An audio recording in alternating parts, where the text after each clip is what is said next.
জমকালো আয়োজনে রাশিয়ার প্রেসিডেন্ট ভ্লাদিমির পুতিনকে স্বাগত জানিয়েছেন উত্তর কোরিয়ার নেতা কিম জং উন। ১৯ জুন পিয়ংইয়ং জুড়ে উৎসবের আমেজ ছড়িয়ে পড়েছে পুতিনের আগমনে। রাশিয়ার রাষ্ট্রায়ত্ত সংবাদ সংস্থা RIA পুতিনের বরাত দিয়ে জানিয়েছে, রাশিয়া নীতিতে আপনার ধারাবাহিক ও অটল সমর্থনের আমরা উচ্চ প্রশংসা করছি, যার মধ্যে ইউক্রেন নীতিও রয়েছে। মস্কো মার্কিন ও দেশটির মিত্রদের আধিপত্য ও সাম্রাজ্যবাদী নীতির বিরুদ্ধে লড়াই করে যাচ্ছে বলেও জানান পুতিন।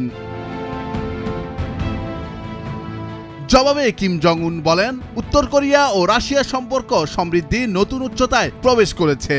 উত্তর কোরিয়ার নেতা আরো বলেন, বর্তমানে বিশ্ব পরিস্থিতি অনেক জটিল হয়ে গেছে ও দ্রুত পরিবর্তিত হচ্ছে। এমত অবস্থায় আমরা রাশিয়া ও রাশিয়ার নেতৃত্বের সঙ্গে কৌশলগত যোগাযোগ আরো শক্তিশালী করতে আগ্রহী। উত্তর কোরিয়ার রুশ সরকার দেশটির সশস্ত্র বাহিনী এবং ওইসব লোকজন যারা সার্বভৌমত্বের রক্ষায়, নিরাপত্তার স্বার্থে ও আঞ্চলিক অখণ্ডতার জন্য ইউক্রেনে বিশেষ সামরিক অভিযান পরিচালনা করছেন, তাদের প্রতি পূর্ণ সমর্থন ও একাত্মতা প্রকাশ করছে। এদিকে দুই দেশের মধ্যে একটি ব্যাপক কৌশলগত অংশীদারি চুক্তি স্বাক্ষরিত হয়েছে বলে জানিয়েছে RIA। পুতিনের উপদেষ্টা ইউরি উশাকভ এই চুক্তি সই হওয়ার বিষয়ে রুশ সংবাদ মাধ্যমকে জানিয়েছেন।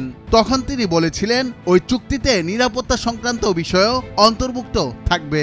সই হওয়া চুক্তিতে ঠিক কী কী বিষয়ের উল্লেখ রয়েছে তা এখনও জানা যায়নি বলে জানিয়েছে BBC। প্রায় ২৪ বছর আগে ২০০০ সালের জুলাইয়ে পুতিন সবশেষ উত্তর কোরিয়া সফরে গিয়েছিলেন। এবার পুতিন এমন এক সময় উত্তর কোরিয়া সফরে এসেছেন যখন উভয় দেশই আন্তর্জাতিক অঙ্গন থেকে অনেকটা বিচ্ছিন্ন হয়ে পড়েছে, মোকাবেলা করতে হচ্ছে নানা নিষেধাজ্ঞা। শত্রু দেশ যুক্তরাষ্ট্রকে বিরক্ত করতে রাশিয়া অনেক সময় উত্তর কোরিয়ার সঙ্গে নিজেদের উষ্ণ সম্পর্ককে ব্যবহার করে। যুক্তরাষ্ট্র উত্তর কোরিয়ার উপর নানা ধরনের নিষেধাজ্ঞা আরোপ করে রেখেছে। এদিকে পিয়ংইয়ং মস্কোর কাছ থেকে রাজনৈতিক সমর্থন পাওয়ার পাশাপাশি অর্থনৈতিক ও বাণিজ্যিক সহায়তার প্রতিশ্রুতিও পেয়েছে। যুক্তরাষ্ট্র ও মিত্রদের আশঙ্কা, উত্তর কোরিয়ার ক্ষেপণাস্ত্র ও পরমাণু প্রকল্পে রাশিয়া সহায়তা দেবে। এ বিষয়ে পিয়ংইয়ং এর উপর জাতিসংঘের নিরাপত্তা পরিষদের নিষেধাজ্ঞা রয়েছে।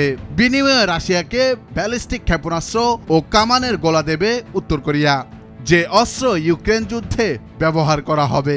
মস্কো ও ইউক্রেন উভয়ই অস্ত্র দেওয়ার বিষয়টি অস্বীকার করেছে। নুরুল আফসার, নিউজ ডেস্ক, ভোরের কাগজ।